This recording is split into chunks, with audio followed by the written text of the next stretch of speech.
100% guarantee देता हूँ, यह सुनने के बाद आप ब्लेस हो जाओगे। एक दिन मैं आदम की सृष्टि के बारे में पढ़ रहा था तो परमेश्वर ने आदम से कहा, जिस दिन तुम इस फल को खाओगे निश्चय तुम मर जाओगे।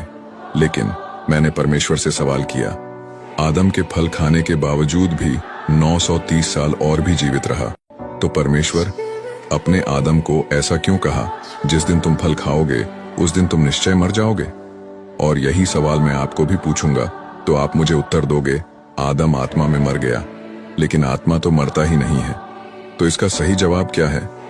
इसका जो सही जवाब परमेश्वर ने जो मुझे दिया, आप सुनकर हिल जाओगे।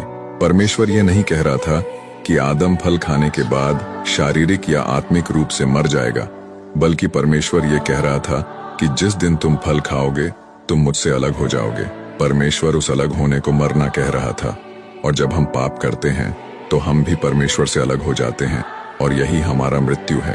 परंतु जब यीशु मसीह इस धरती पर आया, हमारे लिए मर गया और फिर जी उठा और हमें परमेश्वर से फिर से मिलन करवा दिया, तो हम फिर से जीवित हो गए।